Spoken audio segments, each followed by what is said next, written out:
So, Russia's economy continues to slide toward a point of no return. In this past week alone, gasoline prices have surged more than 30%. GDP figures show contraction, and inflation is pushing near 10%, triggering now higher interest rates as we approach worse months. That's right, Russia may be on the verge, if not already, given the delay in data, in a recession. And yet, in a stunning act of denial, the central bank of Russia insists it's not in one. Officials like Elvira Nabiulina have called it, quote, a mere cooling. And Sberbank, the largest bank in Russia, has admitted that the country is in, quote, technical stagnation. This is the story the Kremlin doesn't want you to hear. A war economy running hot on defense contracts, but overheating everywhere else. Behind the scenes, reserve funds are draining, harvests are failing, and the oil revenues are collapsing under sanctioned and unprecedented drone attacks. So in this video, I wanted to break down how drones, debt, and denial are all converging into Russia and specifically Putin's most dangerous economic crisis, potentially for years, and what it means for Putin's grip on power. This is the Global Gambit. How's it going, everyone? Welcome back to the channel where we are returning to the Russian economy and its heightened set of crises now facing it because of Ukraine's latest set of drone strikes. But before I continue, what do you think? Is this something that Putin, the Kremlin, can continue to somehow bluff? Or are we finally seeing the latest and potentially most impactful set of cracks that he can't simply paper over? Let me know in the comments, because I think this is a big deal. Now, I'm going to talk firstly about the big impact, the big strikes, because a Ukraine drone slammed into one of Russia's largest oil refinery complexes over the weekend, sparking a fire on the outskirts of somewhere called Ufa, or the capital of Bashkortostan. This wasn't just a mere border strike, though. This refinery is 4 kilometers away from Ukraine's front lines, well beyond what most people even remotely assumed still at this point Kiev could hit. Interestingly, the refinery belongs to Bashneft, a company Putin once described as producing, quote, over 150 types of oil products, and is by default one of the country's largest processing hubs. Local officials have insisted that the damage was just minor, and the fire was obviously contained, but Ukrainian intelligence sources immediately claimed that responsibility. And here's the point. Even small fires have oversized effects, plus the fact that we can see it with our own eyes, and it didn't really look that minor. Indeed, this strike has come after, obviously, Ukraine's unprecedented set of drone attacks across Russian refineries and have forced capacity offline and pushed petrol prices higher than at any point in recent memory. Russia now faces a fuel crisis, plain and simple, with gas prices up by more than 30% nationwide. One Moscow tabloid has even declared it bluntly, and this is a tabloid that supports Putin, by the way, was on, quote, the brink of a full-scale fuel crisis. Not something you often see unless it is genuinely a problem for the Kremlin. And so with this latest strike, the largest of now all refineries, has caused yet more economic chaos. And Putin's regime can't simply pull the wool over the eyes of Russians who are, well, beginning to feel it catch up to them. So, like I did in July, in another video where I felt pivotal points were coming, this is another one. Not that the war will wrap up tomorrow, but that Putin is going to have to make some unprecedented decisions about the longevity of the war, or by extension, more specifically, the longevity of his regime. Uncomfortable, but unfortunately for him, unquestionably not decisions he has a choice at this point. Ordinary Russians are feeling these effects. Taxi drivers, for example, in Moscow have said that their take-home pay has collapsed by a quarter because petrol costs are eating away at their earnings. And that any wages that were used to cover rent or fuel, especially which were lower during the Datsa season or the summer months, are too high now. And we're entering the winter. It's not going to be easy for Russians, and this is going to make them more and more angry and resentful to the Kremlin. The cause is no mystery, of course. Ukraine's drone strikes have knocked out as much as 17% of Russia's refinery capacity. That's a staggering loss, and one that shows Kiev's campaign is as much about economics as it is about standard kinetic warfare. Meanwhile, Russia scrambles to patch up refineries, another weakness is emerging. The government has been boasting about quote-unquote an investment boom since sanctions hit 3.5 years ago. But new data from the Center of Macroeconomic Analysis and Short-Term Forecasting, which is a Kremlin-linked think tank, mind you, so they only want to publish favorable data, shows the boom is unraveling. Between January and July this year, the supply of investment goods, so things like machinery, equipment, basic construction materials, have fallen by nearly 6% compared to 2024, and nearly 10% since 2023. In other words, Russia's investment levels are basically flatlining, barely 6% above 2019 pre-war baselines. Even official Rosstat data confirms the slowdown. Investment growth was 8% in the first quarter, but collapsed to 1.5%. That's 7% just gone. And the cracks become clearer elsewhere. At first, for example, machine shortages were the main issue. But now it's overall construction materials that drag investment down. Companies are burning through stockpiles because borrowing costs are so high. The result?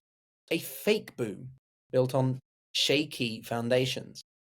For example, between 2020 and 24, investment officially surged by 36%, but GDP only grew 10%. That was the worst gap in 15 years. Why? Because much of that spending was quote-unquote forced, as in building domestic alternatives to banned Western software, rerouting supply chains, pouring money into war procurement. None of this produces lasting economic growth, though. It's all very demand heavy, and there's not much supply side or investment infrastructure that can suspend that. And of course, military spending, though counted as investment, is effectively just like lighting money on fire. It props up headline figures, but leaves the economy weaker in the long run because there's no substantive, structural, systemic changes and stability there. Then there is a third pressure point: interest rates. Last Friday, Russia's central bank cut its key rate by 1%, down to 17 overall. It was the third cut this year. A cautious move, but one that overall reflects how badly businesses are hurting, including in big metropolitan centres where people who are pro-Putin like to claim it's not happening. Inflation is now running close to 10%, though, more than double the central bank's 4% target. And here's the alarming twist. According to the central bank's own data, Russia has already slipped into a quote-unquote technical recession, with GDP shrinking in both the first and second quarters of 2025. The central bank's governor, Elvira Nabiullina, who in my opinion has been doing a remarkable job considering the circumstances she is dealt and continually being dealt, has though flatly denied Russia is in a recession, claiming the economy is merely cooling after overheating in recent months. Furthermore, cracks are just appearing everywhere.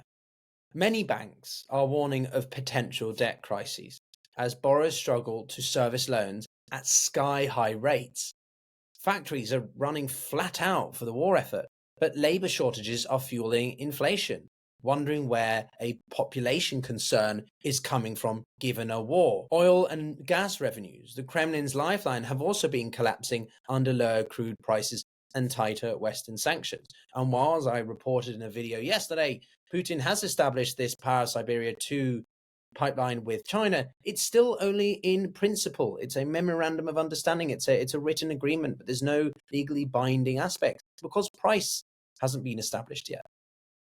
Moscow has been draining its reserve funds to plug any budgets, and those, though, could run out by the end of this year, according to some estimates. And to make matters worse, Russia's harvest is, well, reportedly disastrous. An agricultural giant now facing food pressures, food insecurity as well. So because the Kremlin's spending priorities have only deepened the problem because it's on defense and security, that consumes 41% of all government spending. That's the highest share since the end of the Cold War. Extraordinary wages and bonuses are being paid to entice men into military contracts that flood poorer regions with cash, but distort the labour markets. Wages are climbing, but so are prices, a cycle that pushes inflation inevitably and continuously higher. So this militarization of the economy is reshaping Russian society also. To avoid another unpopular mass mobilization, the Kremlin is trying to offer huge, absurd bonuses, up to the equivalent of 20 grand, $20,000 for simply signing the contract. So in practice, that means more men from Russia's poorest regions are volunteering for the army, while factories churn out tanks, drones, munition around the clock. Civilian industry, though, which keeps the economy stable and, well, level-headed at home, is being starved of labour and investment, and therefore will ultimately come back round to bite the war economy in the ass. The central bank admits wages are rising faster than productivity, which then also only adds to inflationary pressure. And as one independent economist has put it, if stagflation or recession drive employment higher, more Russians will simply sign contracts with the defense ministry because there will always be money for that. In other words, economic weakness can perversely strengthen Putin's war effort by pushing people into military service, but only in the short term. The cost obviously is crushing. Ordinary Russians face rising prices, fewer civilian jobs, and an overall deteriorating standard of living. Ultimately, Russia's public finances are straining. The budget deficit is on track to hit 5 trillion rubles, about 60 billion in 2025, already surpassing earlier government targets. With oil and gas revenues collapsing, Moscow has been raiding its reserve funds, which could be exhausted within months. Reports suggest new tax hikes are inevitable. The government is also considering raising VAT from 20 to 22%, the highest in decades.